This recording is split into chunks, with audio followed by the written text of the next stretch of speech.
Well, we've got our first visitor in the Undergrowth studios here today, and it's the great James Phelps from the Sunday Telly. How you going, buddy? A little bit worried actually, sitting with you blokes on a lounge and the red backdrop, and I don't really know what I'm in for. It looks a little bit like a strip club, doesn't it? A little bit. Yeah, it's got that feel, but yeah, Oh, you'd know. lacking the women. You'd know, mate. You'd know. Yeah.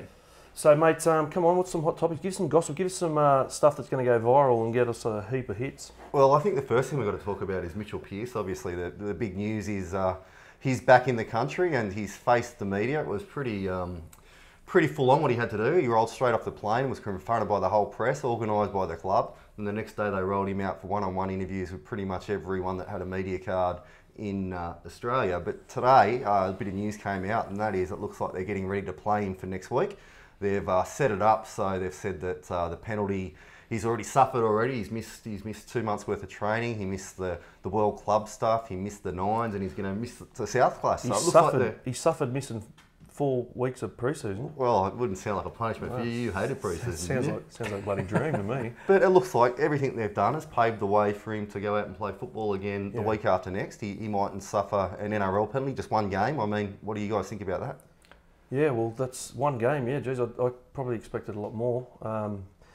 Yeah, just because in terms of the NRL being a brand, and they have to kind of, I guess, you know, prove to the world that they're not condoning that type of behaviour, and they're going to bring harsh penalties for anyone who goes out and gets pissed off their face, kind of thing. But to me, the whole thing's been blown way out of proportion. I've said that from the start. I don't know.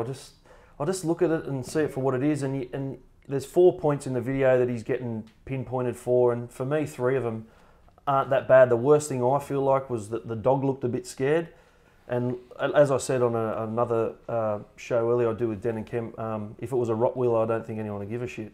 But I'm glad he's okay, because he's a bloody good person. You know Mitchell well. He's a good person. He's like a really, really good human being. He goes out of his way to always say hello. I don't know him particularly well, but he's just one of them guys who just always goes out of his way to say good day, always talking to kids, always signing autographs. Nothing's ever hassle for him, always very pleasant, well-spoken, well-mannered, and he's just stuffed up, and yeah, they're just grilling him. He was in a private frigging place for them. The thing is, this is what the Roosters want. Of course they want him back on the field, but it's not to say that the NRL's not going to come over the top and say, no mate, sorry, 6 months, off you go. We're not happy. So that's still a possibility. Yeah, but this is what the Roosters have put out. So obviously they've all set it up so he can get back on the field. They've done all this media, all this intense stuff behind the scenes, and it's all set it up so, you know, he can come out and play football again for them. And I don't have a problem with it. And I mean, why should you be punished, be taken off the football field for something like that? I mean, you know, if you head high someone on the field, fair enough, you're penalised from football, but you know, it's not going to help him. Maybe the best thing for him is to play football for his head and for his welfare, and to get on with the job rather than being hit off and kept on the sideline with the cameras on him. And yeah, I still spin out a bit that he went to rehab for alcohol. He's not an alcoholic. He doesn't drink often. It's just when he does, he's not great on it, which a lot of people aren't. But he's been busted. That's satisfying the NRL. Yeah, they put him in this thing to say, right, look, it's like when you get done drink driving, you go and do the driver's offenders course before you go to court, then you apply for the Section 10, and the magistrate goes, well done, bud, you've taken some positive action there. We'll give you your licence back. It was a nice looking place too. I wouldn't mind going there for a holiday. Yeah, nice looking send bar. You off the rehab. But anyway, you know, I think he should be back on the field. He's a good bloke, as you said. Champion. The first one to shake your hand in a dressing room, even if it's a losing shed, and say g'day. Yep. What he's done, I've seen a lot worse. So let him get back on with it. For me, it was. I thought the situation was over when the lady asked him to leave. I thought it should have been left alone then. But someone was videoing it and made it an issue. Then they played. He comes home on the plane, greets his parents, and they're great people too. And then all of a sudden they're showing the film again. They don't want anyone to see it. It's terrible to watch, but they show it. Yeah. Anyway, prime time, it's just ridiculous. It's full on. But that's how they get hits, I guess, you know, with the footage. And it's all about hits, is it? It's all about hits. Okay. Well, we've got footy this week. I mean, that's the big off-season story, and we've got some hugely interesting clashes. Now, first of all, to the Eels, you guys are obviously very keen to have a look at these new recruits, and it looks like that one of them might be there, Kieran Foran. He's struggling with hamstring problems, and he could be a late admission for that clash, which would pretty much see the Broncos come out as favourites. At the moment, it's pretty even with the new recruits and the buzz around town, but you suspected something like this about Foran already. Oh, no, I just heard Foz's hemis weren't great coming into Parramatta, and yeah, someone was joking saying they're a bit like beef jerky, his hemis, but It's not obviously that bad, who's but Foz? You know him as Kieran Foz? Foran, mate, he's my mate. Foz, Foz, okay, Fozzie. You know, he's one of the greats too. Foz, he's a legend bloke. My ex-girlfriend used to have the biggest crush on him. Every time he come on TV, he's just got that Prince Charming look about him, you know. And I've got a bit of crush on him too. But no, he's bloody awesome. It's just a shame that he's a captain and he's not going to, you know, he might be running out this week to start off the season. But yeah, it's not a good start. But they're playing him at home, aren't they? It's at Pertek. Yeah, they are. Yeah, so that's a big loss if he doesn't play. Yeah. They're rolling out Jennings, they're rolling out Bo Scott. I mean, what do you think of this Eels side? I mean, a lot of people are getting excited, saying this could be the year that they crack through. Absolutely. It all came together pretty quick too, all these signings, and it's come together. On paper, they look fantastic. Yeah, the only problem is, I guess, if there's injuries, and now Kieran Foran's injured, like, you know, what shuffle do they do? And in the future, if there's any other injuries, you know, not everyone's going to play 26 games this year or 24 games this year. No, so it's pretty tough to... It's been a while for the Eels fan. You were part of that one in 1954, weren't you? Yes, close to that, yeah. What was it, 81, 82, 83? Yeah, and... Or 80, 81, 82? 81, 82, 83, 86. Yeah. I don't add the fourth one. Yeah, sorry. But, and we just got beaten the 85 too. Did you get rings? No. No, we got a six-pack of beer and a pat on the back. Yeah. They should send you all rings. Anyone who's won a premiership, you just sit there with your bling. Ray Price has been an advocate for getting the rings organised for all premiership winners at Parramatta, but we just got these Winfield Cup medallions. Oh, yeah, yep. So there's moves underway for the old boys to get some premiership rings retrospectively. Sorry, say again? There's moves underway for the old boys to get premiership Ray rings. Price has been an advocate for that and trying to, when the Royce Bagnolo was part of the situation there at Parramatta, Ray was really trying to push that fact that anyone that was in a premiership winning team for Parramatta gets a ring. So it's a good idea. What a great idea. That's a great idea. Fans would be behind that, and surely some of those membership fees could be going behind to celebrate the blokes that actually... Do most clubs do rings now? Is that what they do? Well, they get them now. That's an NRL deal that they have. They recently changed jewellers, but that's provided by a sponsor, and the premiership team get the rings. But that only came in, what, 2002 maybe? Yeah, I don't know. Okay. It's a recent initiative, but obviously followed by the NFL. But yeah, for the old boys to get one, I mean... Yeah, I reckon that should be the way, definitely, yeah. So the trophy cabinet might be unlocked this year? I don't think I'd probably wear one out in public, but would you? Why not? It's just a piece of pretty jewellery. I don't like putting pretty little hand. I don't like putting watches on and. Yeah, I don't like it too. Yeah, that's where I get that from. I hate wearing shit, like anything, just weight and metal. I don't mind wearing ink. Clothes. Yeah, well, that's probably a mistake I've made in my life. I probably should have listened to my parents before I did all that. I told you to go and get them, didn't I? Yeah, actually, you said you were going to get one on your head, and you kept a straight face when you were saying. I don't know if you were bullshitting me or not. How old was I? How old were you? I don't know. How old are you? How old were you when you had me? 20. 20. And Mum was 19. Yeah, nearly.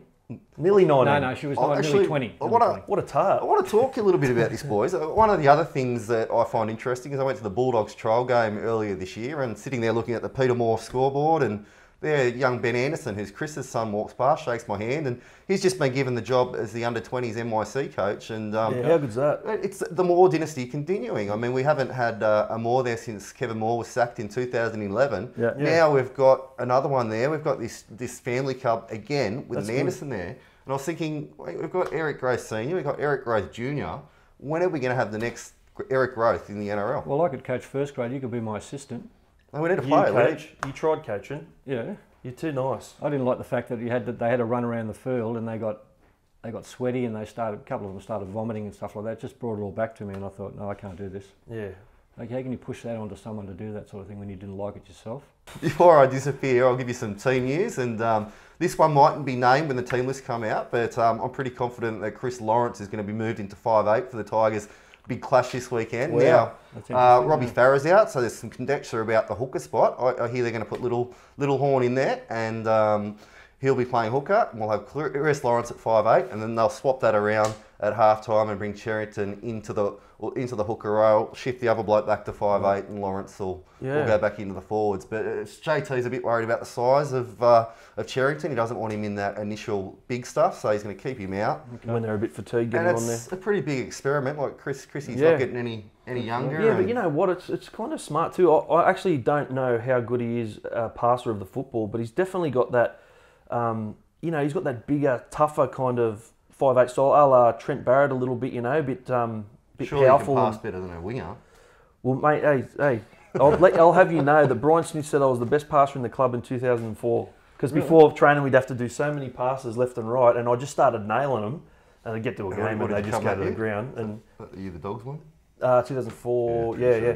But you guys came nowhere. I reckon Chris Lawrence, that's a potential winner there. If he's a good passer with football, I haven't seen enough of it to make a... Didn't he play at a 5'8" a few years back? Yeah, he's played a bit everywhere. He actually got brought up playing in the Hearts. I think he played Australian schoolboys at number 6. Oh, well. I can see why they'd be going down that route. Yeah, definitely. But I guess time will tell.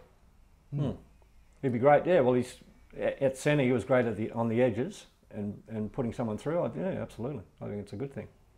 Well, there you go. What else? Anything else, mate? Oh, actually, there is one other little item that I've stumbled across. A bit of talk coming out of the season launches last week, where all the top end of town got together and clicked their champagne bottles and had a beer. But the news is, or the word is, that we're close to finally getting an NRL CEO announced. It's been 6 months since Dave Smith sort of told us he wasn't going to be around, which is quite mind-blowing, really, when you think about it. That we've to be honest, I never noticed. Really? Well, that's what a lot of people are saying, that maybe we don't need a CEO. It's being run better than ever. But I have been told, everyone thinks it's going to be Greenberg, but I've been told that it's actually going to be an outsider. So wow. It's going to be a non-football Greenberg would be a person. natural progression, wouldn't it? I think so. I mean, it if we're looking for a rugby league person. He's a smart fella and well-liked. Yeah, well-liked and well-respected and just has that good level head, you know. He knows, even when all the shit's going down, he's just got that... He tells the facts and he addresses the facts and moves on. He's good as a You're damned brand. if you do, damned if you don't. If you pick a footballing player that comes from football circles, there's always the politics going on. So he's a Bulldogs man. You can have other clubs that are going, oh, wait a minute, he's doing things to favour certain teams, and you take that in-house baggage with you, and you can never escape from that. Yeah. Whereas if you get an outsider in, they don't have any of that baggage, but then they start calling players, who's Cameron Smith and Benji Barber, and you know, I mean, you've got to find something in between, surely. Mate, I went to it was a grand final. I might have been Origin night, and it was in a room, and Dave Smith was there, and there was me, Paul Harrigan, Adam McDougall, Matt Gidley, and a couple of these other big name guys. And you calling yourself a big name? I wasn't the big name. I was hanging around the big names. But when we all walked in, Dave Smith came up and said hello. Or we got introduced to Dave Smith, and he just said hello like he'd never known any of them before. And to me, that felt weird. But then I know it's a business. It doesn't have to be a footy expert or someone who knows. He's there for the business, but it just didn't feel right. It didn't feel right. Not knowing Chief Harrigan. He's like the face of the ARL back in the day. Like you're a big name player. How many letters in your name? You're a big name player, and I've got your same name, so it helps. Depends if you get senior and junior put in there together. ICGROTH. I get into nightclubs because of my last name, because of you. Thanks very much, mate. When I was playing in the 80s, some of the big name players were like Ed Solkowitz. Yep. Long name. Yep. Eddinghausen. Eddinghausen is big name. Why have we got onto this? Can you spell that? No. ETTINGHAUSEN, or is it AND ANDREY W. What are you talking about? Andrew. Randy, you just spelled. Anyway, we're getting off topic here. REUW. So I like the move with Lawrence. I like it. You? We'll see. I think it's a little too much experimentation for our mind. He's thinking defensively, obviously, for the initial clashes in the middle, but I don't think he can go into a round one clash with a defensive mindset. The Tigers have to score points. I mean, we know that they can leak them, but they've got to score them. They've got to play. But all will be revealed. Yeah, experimental. True. Here we come this week too. It's so good that the footy's coming up. It's been too long. So absolutely, there's no individual bigger than the game itself. Yes, well said. And Phelpsy, mate, thanks very much for coming on. I've got to go do some work, boys. Thanks for the chat, and I'm glad that we kept our clothes on, and all the best. Yeah, got a bit raunchy there, the talk, but other episodes might turn into that. Who knows? We'll just let it go and let it flow and see what happens.